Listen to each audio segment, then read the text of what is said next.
इंसान में और एक पशु में, एक इंसान और एक पशु में जो भेद है, जो अंतर है, वो विशेष यही है।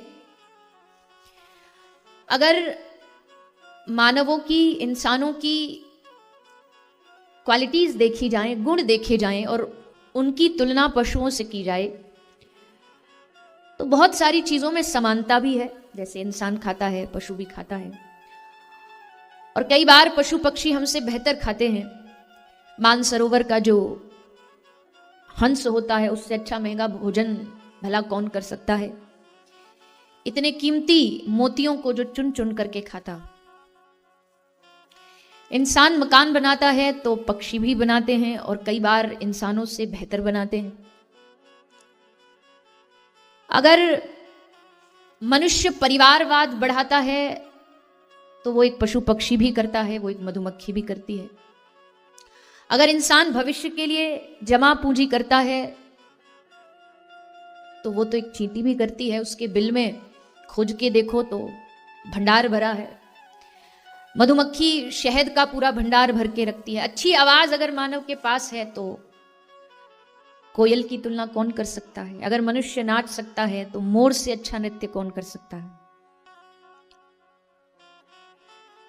अगर इंसान अच्छे अच्छे रंगीन कपड़े पहन सकता है तो वो तो एक गिरगिट भी रंगीन होता है। हर पल अपना रंग बदलता है। दुख में इंसान रोता है, वो तो एक सियार भी रोता है। कुछ पाने पर, खाने पर, प्राप्त होने पर इंसान खुश हो जाता है, तो वो तो एक पशु भी दुम दबा करके, पूंछ हिला करके अपनी खुशी व्यक्त करता है।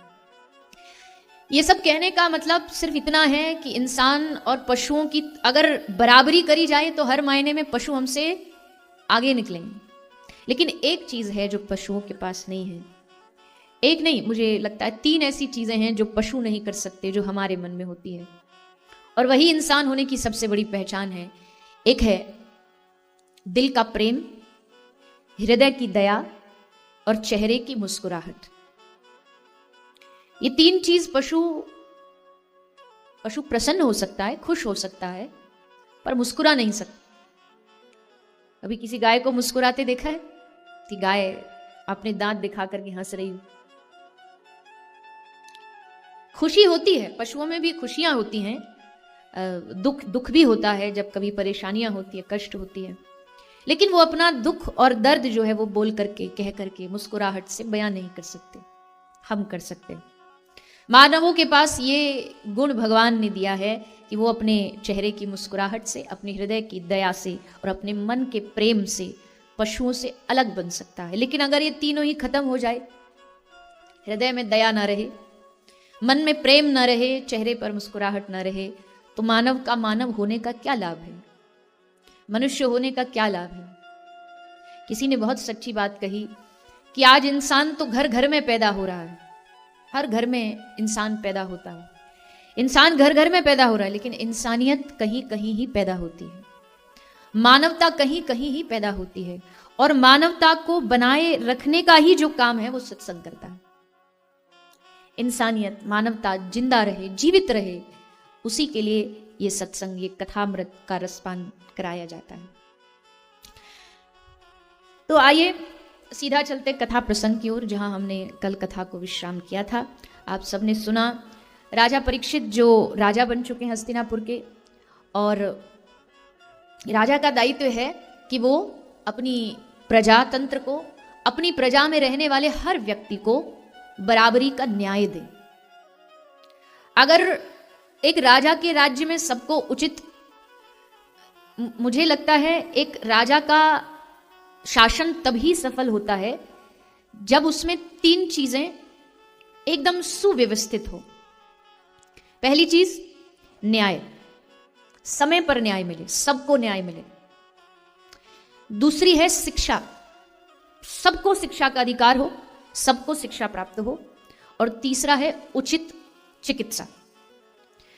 उचित चिकित्सा, चाहे किसी भी वर्ग का व्यक्ति हो, गरीब हो, अमीर हो, वो अपने शरीर में कोई भी रोग हो, उस रोग का उचित इलाज करा सके, ये एक राजा का परम दायित्व है।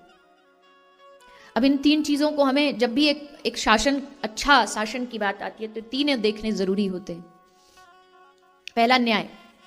क्या न्याय समय पर मिलता है, उचित मिलता है?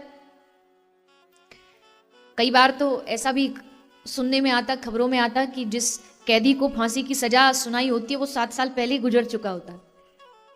अब उसको क्या न्याय और अन्याय क्या प्राप्त हो? तो ये कैसा न्याय? दूसरा, शिक्षा।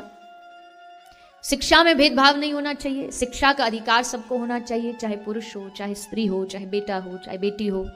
भारत में धीरे धीरे जागृति भी आ रही है, मुहिम भी चलाई जा रही है, बेटी बचाओ बेटी पढ़ाओ। कन्याओं को पढ़ाओ ताकि वो आगे बढ़ें, कन्याओं को स्वतंत्रता दो ताकि वो अपना भविष्य बना सके, अपना भविष्य का निर्माण कर सके। कन्याओं को उनके मनपसंद जो उनका भविष्य है वो खुद चुन सके कि उनको क्या करना है, उनको किस मार्ग पर जाना है। अब दिल्ली जैसे शहर में रहते हैं, यहाँ तो फिर भी थोड़ा थोड़ा सब पढ़ लिख गए हैं, समझ जाते हैं, लेकिन आज भी भारत के कुछ ऐसे क्षेत्र हैं जहाँ आज भी बेटियों को शिक्षाएं प्राप्त नहीं होती। वो चाहती हैं कि आगे बढ़ के कॉलेज जाएं, पढ़ाई करें, लेकिन वो व्यवस्थाएं उन्हें नहीं दी जाती। क्यों? क्योंकि बेटी है, ये घर से बाहर पढ़ने कैसे जा सकती हैं? तो शिक्षा सबका अधिकार है, उचित शिक्षा मिले। और तीसरा, उचित चिकित्सा। माफ करना पर आज भारत में आधे से ज्यादा लोग जिनकी मृत्यु होती है वो चिकित्सा के अभाव में होती है।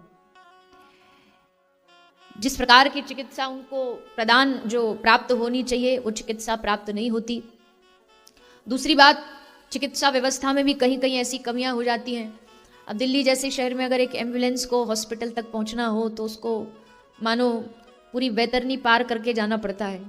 कैसे पहुंचे?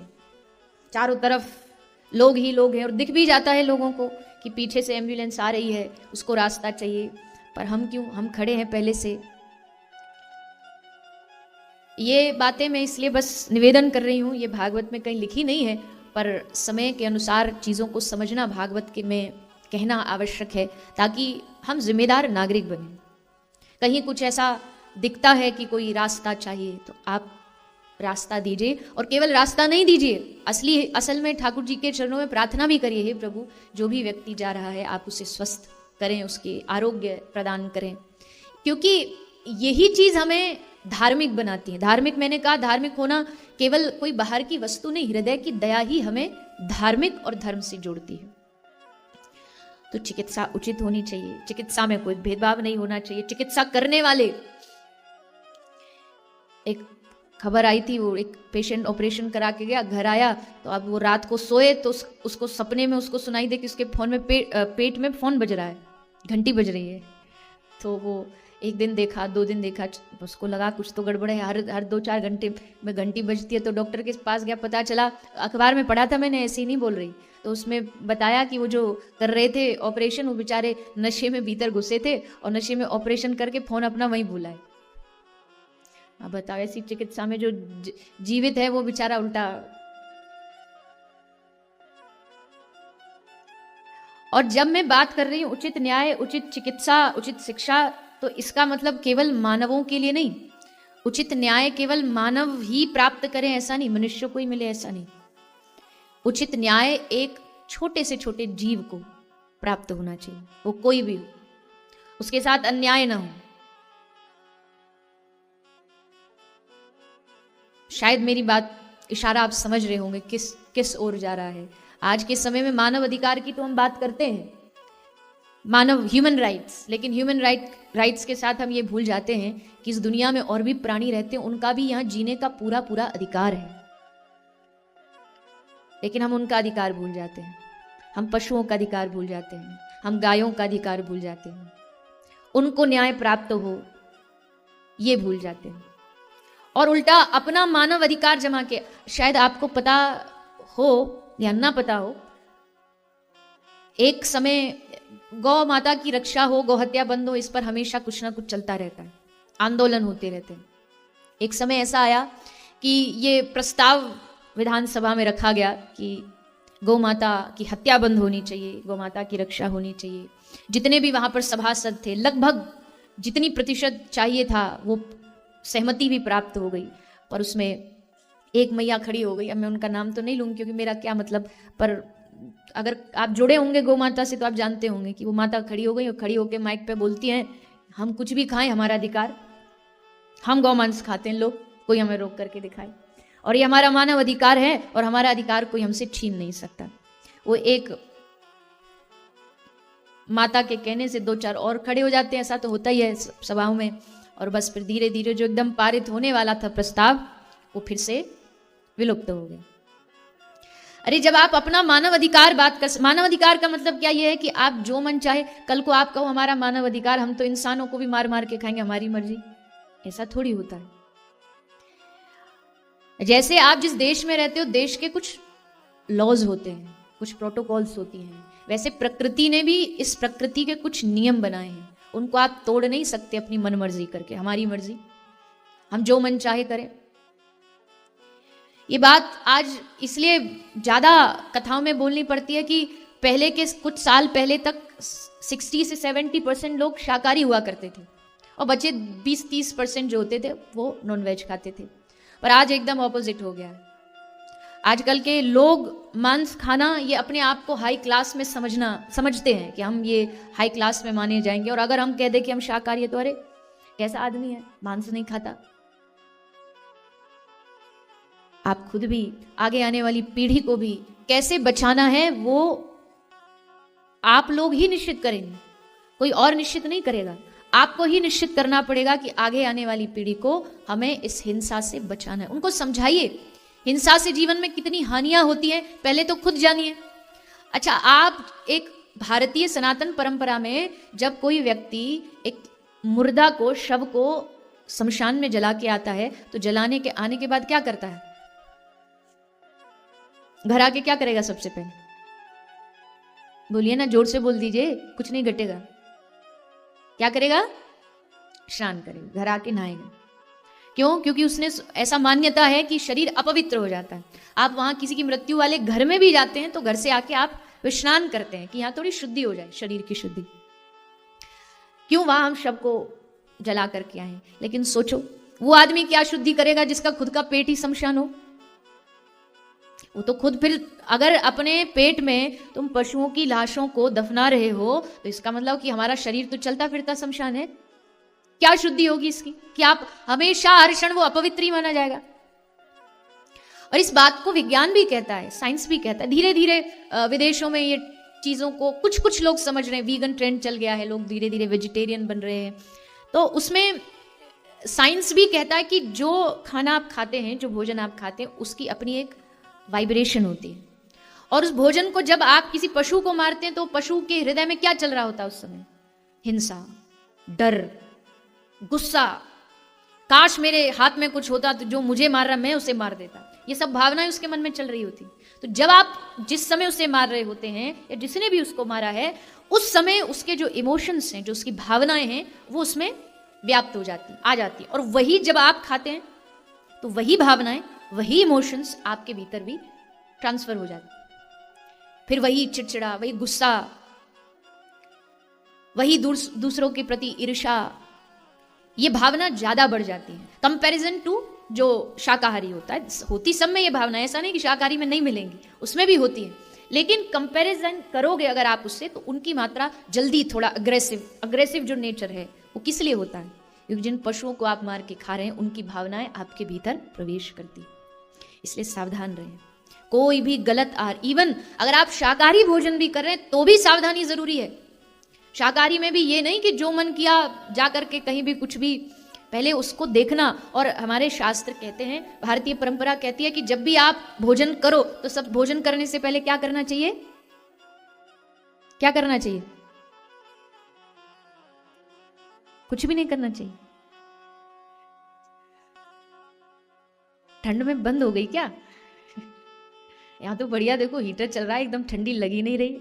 हाँ, सर पे बंद हो गया है? अच्छा, बंद हो गया तभी आवाज बंद हुई है।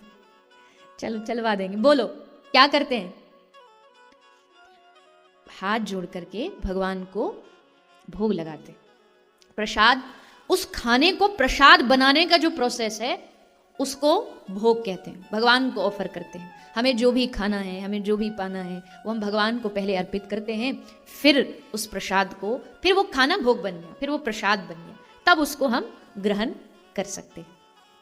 तो क्या हुआ, उसमें जो अन्य और कोई भी दूषित तत्व हुए तो, क्योंकि आजकल तो भोजन में दूषित तत्व तो होते ही होते हैं, भोजन कोई भी शुद्ध रहा नहीं, हर चीज में इंजेक्शन है, हर चीज में जो पेस्टिसाइड्स इत्यादि सब चीजें डली हुई है। तो उस जो भोजन की शुद्धता को करने के लिए, उसको पवित्र करने के लिए, शुद्धता, साइंस आपको खाना शुद्ध बनाना बता सकती है, साइंस आपको पानी प्योरीफाई कैसे होगा ये बता सकती है कि घर में आरओ लगाओ, आपका पानी प्योरीफाई हो जाएगा। लेकिन प्योरिफिकेशन सिर्फ कीटाणुओं का नहीं होता है, प्योरिफिकेशन उसकी भावनाओं का भी होता है, और वो जो प्यूरिफिकेशन है वो भगवान को अर्पित करने से होता है। उसमें तुलसी पत्र डाल करके जब आप भोजन ग्रहण करेंगे तब वो खाना प्रसाद बन जाता है।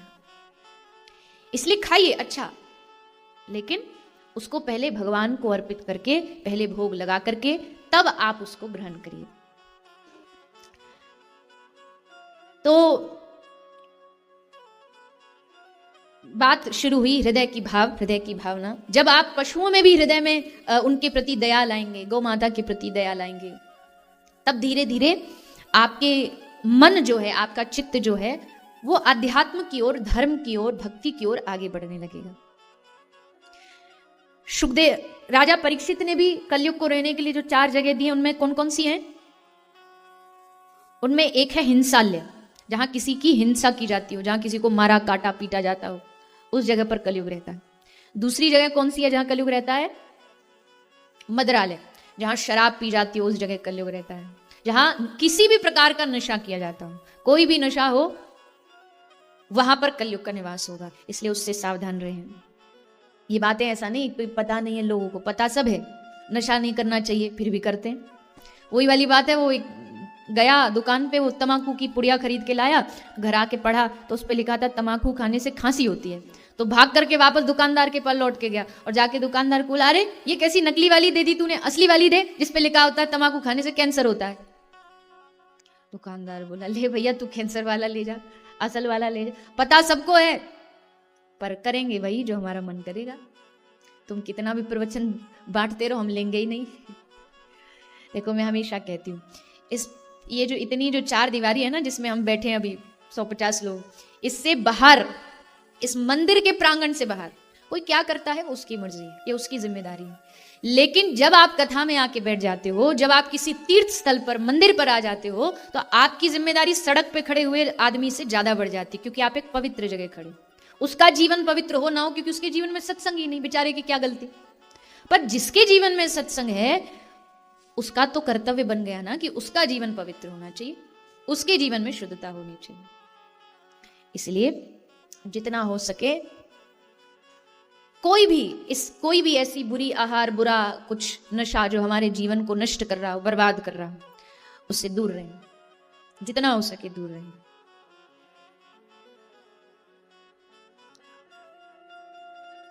मदरालय, मदरा जहां होगी वहां कलयुग का निवास होगा। हिंसालय, मदरालय, वैश्यालय, जहां पर पुरुष, पर नारी, पर स्त्री वैश्यावृत्ति आदि की जाए, पर स्त्री का गमन किया जाए, उस स्थान पर भी कलयुग का निवास होता है।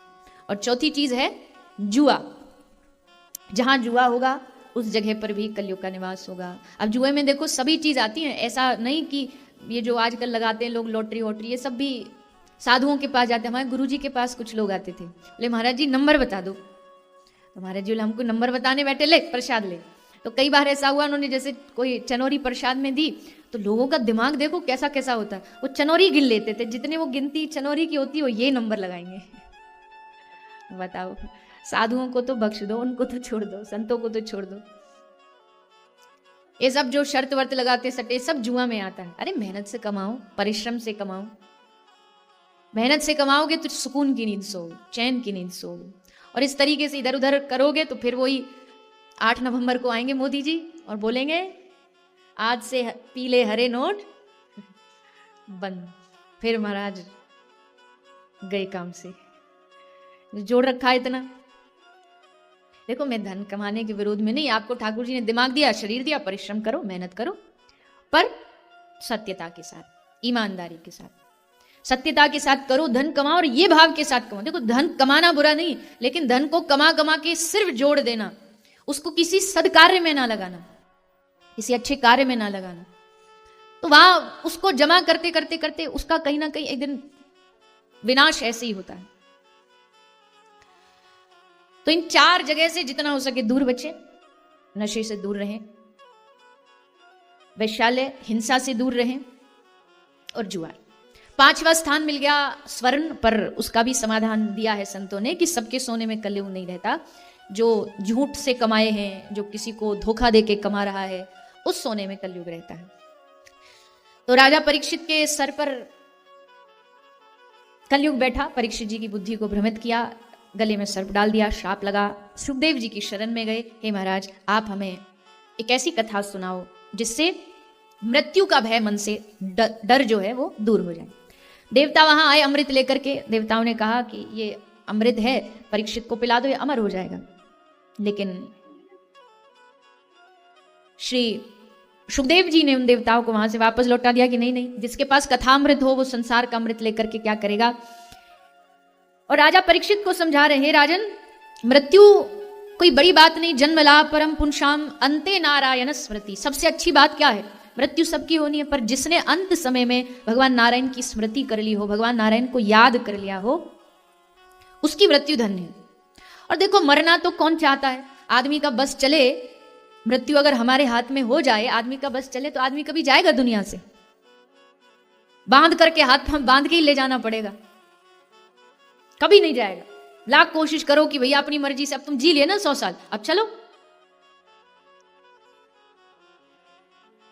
लेकिन सुखदेव जी कह रहे हैं ये जन्म और मृत्यु कैसी है।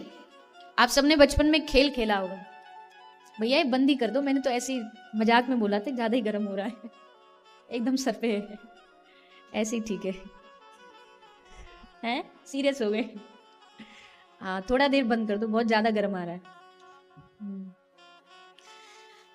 तो जन्म मृत्यु कैसा है, जन्म मृत्यु आप सबने बचपन में खेल खेला, अभी बच्चे खेलते हैं, स्नेक लूडो का खेल, सांप सीढ़ी, सांप सीढ़ी का खेल।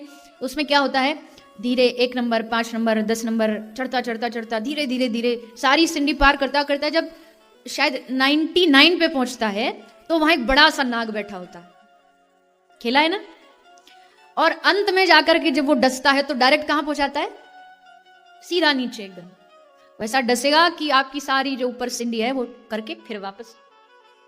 मृत्यु भी उसी काले नाग के जैसी, 10 साल 20 साल 80 100 पर पहुंचने ही वाले होते हैं कि वहां काल फन फैला के बैठा होता है और ऐसा डसेगा, फिर 0 से स्टार्ट, फिर एक नया घर, नया परिवार, नया शहर, नया देश, नए लोग।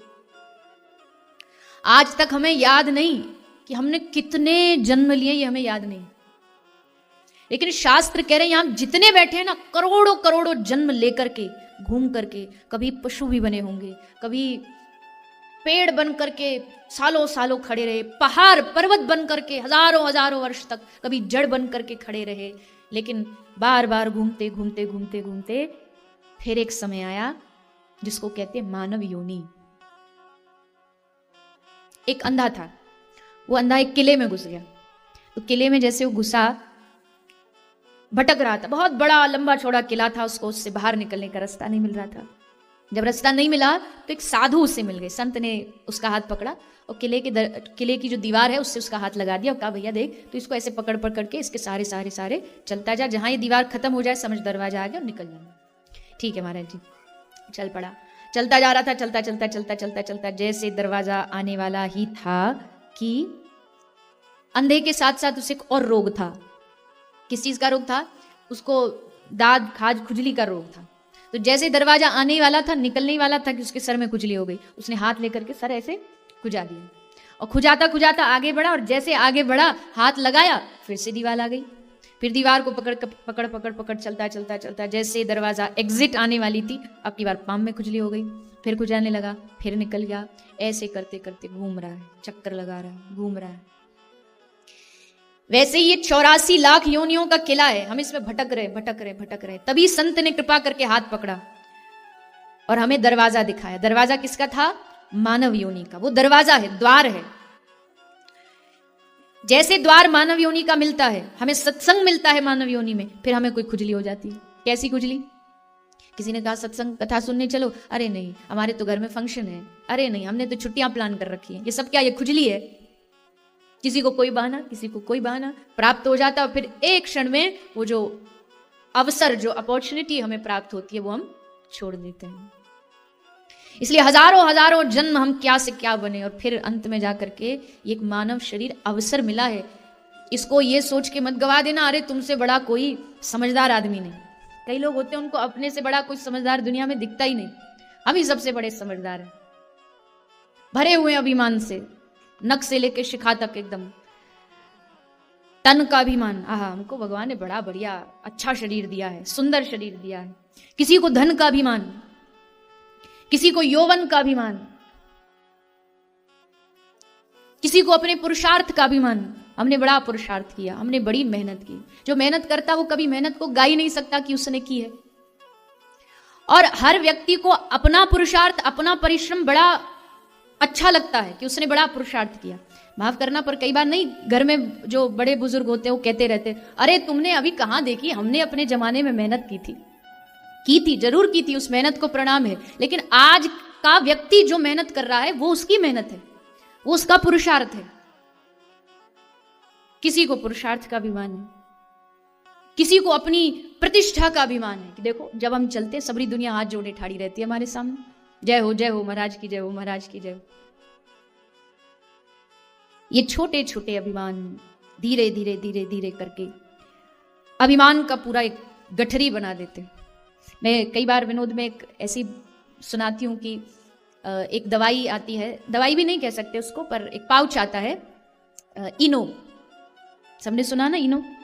जब किसी को कोई पेट की खराबी हो जाए, कोई गैस्ट्रिक इत्यादि हो जाए तो इनो, और उसकी जो एडवर्टाइज आती है उस पर लिखा होता है इनो काम शुरू 6 सेकंड में। उसकी एडवर्टाइज में सब दिखाते हैं कि काम शुरू 6 सेकंड में। उसी का एकदम ऑपोजिट है, इनो काम शुरू 6 सेकंड में, ईगो काम खत्म 6 सेकंड में। जिसने अपने जीवन में ईगो को प्रवेश कराया कि हाँ हम ऐसे, हम वैसे, हमारा, तो 6 सेकंड में, अगर उसने किया भी है, पुरुषार्थ भी किया है, तो 6 सेकंड में काम खत्म।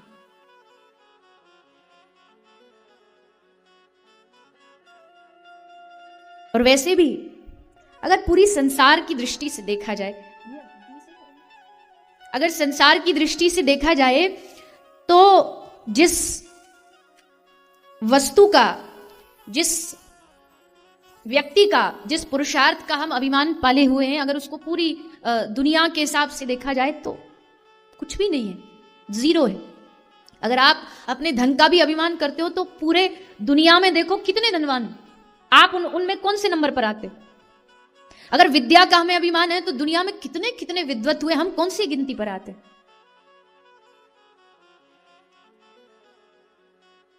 श्री भवानी नाथ जी का एक भाव है। भवानी नाथ जी बड़ी सुंदर बात कहते हैं, बड़ा प्यारा भाव, एक प्रकार की चेतावनी है सबको जगाने के लिए। पता सबको, पर कभी कभी थोड़ा सा एक जैसे अलार्म बजता है ना, वैसे अलार्म की हमें जरूरत पड़ती है। मत कर माया को अहंकार, मत कर काया को अभिमान, कायागार से कांची, कायागार से कांची रे, काया तेरी गार से कांची। मत कर माया को अहंकार, मत कर काया को अभिमान, कायागार से कांची, कायागार से कांची, काया तेरी गार से कांची। कायागार से कांची रे, जैसे ओसरा मोती, झोंका पवन का लग जाए, झपका पवन का लग जाए, काया धूल हो जासी, काया धूल हो जासी, काया तेरी धूल हो जासी, धूल हो जासी रे, काया तेरी धूल हो जासी, ठोका पवन का लग जाए झपका, पवन का लग जाए काया धूल हो जासी। काया धूल हो जासी रे, काया तेरी धूल हो जासी। ऐसा सख्त था महाराज जिनका मुल्कों में था राज, जिन घर झूलता हाथी, हाथी घोड़े आगे पीछे हजारों सैनिक, लेकिन जिन घर झूलता हाथी उन घर दिया ना बाती। रावण सरीखे के पास कोई बचा नहीं दिया जलाने के लिए। क्यों? क्योंकि अभिमान ने नाश कर दिया। बल का अभिमान, पुरुषार्थ का अभिमान, परिश्रम का अभिमान, विद्या का अभिमान, धन का अभिमान। आपके, जैसा मैंने अभी थोड़ी देर पहले कहा, अगर भगवान ने सब दिया है, ऐसा नहीं कि भगवान नहीं देते, गुण दिए हैं भगवान ने बहुत, तो उसको सेवा कार्य में लगा।